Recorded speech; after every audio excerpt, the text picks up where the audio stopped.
Hello guys, welcome back to my YouTube channel. ഇപ്പം നിങ്ങൾ വിചാരിക്കും ഞങ്ങളിത് എങ്ങോട്ടാ രാവിലെ തന്നെ എന്നല്ലേ ഗായ്സ്. വെക്കേഷനൊക്കെ തീരാനായില്ലേ. അപ്പം എൻ്റെ അമ്മമ്മയും അമ്മച്ചനും ചിറ്റയും ചിറ്റയുടെ മോളും എല്ലാവരും എൻ്റെ വീട്ടിലേക്ക് ഇന്നലെ രാത്രി നിൽക്കാൻ വന്നിട്ടുണ്ടായിരുന്നു. അപ്പം എൻ്റെ അച്ഛൻ പറഞ്ഞു, എന്തായാലും ഇവരൊക്കെ വന്നതല്ലേ, നമുക്ക് ബീച്ചിൽ പോവാം നാളെ രാവിലെ പുലർച്ചയ്ക്ക് തന്നെ എന്ന് പറഞ്ഞു. അങ്ങനെ ഞങ്ങൾ രാവിലെ 5:30 എല്ലാവരും കൂടെ ബീച്ചിലേക്ക് പോയി. 5:45 അവിടെ എത്താനെങ്കിലും നല്ല തണുപ്പുണ്ടായിരുന്നു കേട്ടോ. എൻ്റെ ചിറ്റയെന്ന് വെച്ചാൽ എൻ്റെ അമ്മയുടെ അനിയത്തിയാണ്. ചിറ്റയുടെ മോക്കും എൻ്റെ അനിയത്തിക്കും സെയിം ഏജാണ്. രണ്ടുപേർക്കും സെയിം ഏജ് ആയതുകൊണ്ട് അവർ ഭയങ്കര കമ്പനിയാട്ടോ. സോ അവർ വളരെയധികം തന്നെ എക്സൈറ്റഡ് ആയിരുന്നേ. ഞാനും എക്സൈറ്റ്മെൻറ്റിന് എനിക്കും വലിയ ഇതൊന്നും ഇല്ലായിരുന്നു, പക്ഷേ എങ്കിലും അവർക്കായിരുന്നു കേട്ടോ കൂടുതൽ എക്സൈറ്റ്മെൻറ്റ്. എൻ്റെ അമ്മച്ചനും അമ്മമ്മയും ഫസ്റ്റ് ടൈം ആട്ടോ ഇങ്ങനെ പുലർച്ചെ ബീച്ചിൽ പോകുന്നത്. അതുകൊണ്ട് അവരും വളരെയധികം തന്നെ എക്സൈറ്റഡ് ആയിരുന്നു. ഞങ്ങൾ വെള്ളത്തിൽ കളിക്കാനുള്ള എക്സ്ട്രാ ഡ്രസ്സും പൂഴി കളിക്കാനുള്ള കുറേ പാത്രങ്ങളും ഒക്കെ എടുത്തിട്ടുണ്ടായിരുന്നു കേട്ടോ. കുഞ്ഞു മക്കളല്ലേ അവരൊക്കെ, അവർക്ക് കളിക്കാൻ വേണ്ടിയിട്ട്. അങ്ങനെ ഞങ്ങൾ പോയി അവിടെ എത്തി കേട്ടോ.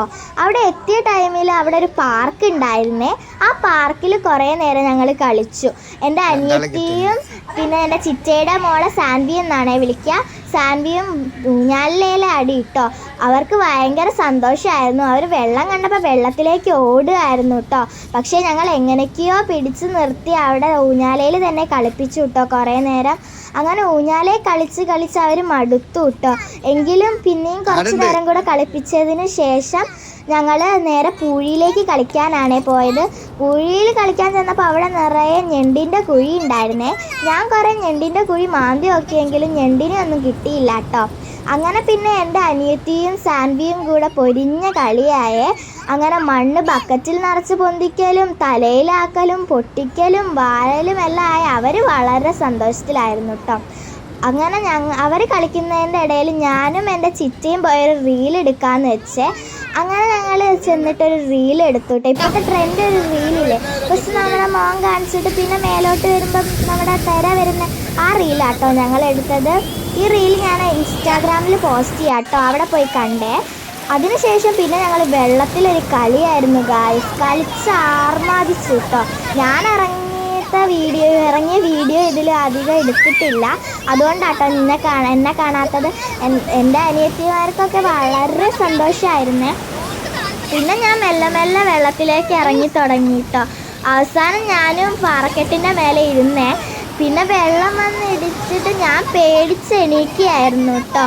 എന്ത് തണുപ്പായിരുന്നു അറിയോ വെള്ളത്തിന്. അതിൻ്റെ ഇടയിൽ പാറയമേൽ തട്ടിയിട്ട് എൻ്റെ കൈ മുറിഞ്ഞേ.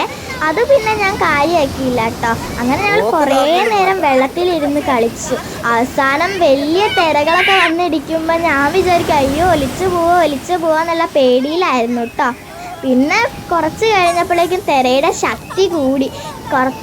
അങ്ങനെ ആയപ്പോൾ ഞങ്ങൾക്ക് ചെറിയൊരു പേടി ഉണ്ടായിരുന്നു. പിന്നെ ഞങ്ങൾ കുറച്ച് നേരം കൂടെ കളിച്ചിട്ടാട്ടോ അതിൽ നിന്ന് നീച്ചത്. നല്ല തിരയായിരുന്നു. എൻ്റെ അമ്മമ്മയൊക്കെ പേടിച്ച് നീക്കുന്നുണ്ടായിരുന്നേ അതിൻ്റെ മേലെന്ന്. അങ്ങനെ ഞങ്ങൾ കുറേ നേരം വെള്ളത്തിൽ കളിച്ചു കേട്ടോ. എൻ്റെ അനിയത്തി അപ്പോഴേക്കും വേറൊരു സൈഡിലേക്ക് കൊണ്ടുപോയിട്ടോ. എന്തായാലും ഞങ്ങളെല്ലാവരും കളിച്ച് എൻജോയ് ചെയ്തു. അപ്പം ഇന്നത്തെ വീഡിയോ ഇത്രയേ ഉള്ളൂ. എല്ലാവർക്കും ഇഷ്ടപ്പെട്ടാൽ ലൈക്കും സബ്സ്ക്രൈബും കമൻറ്റും ചെയ്ത് സപ്പോർട്ട് ചെയ്യാൻ മറക്കരുത്.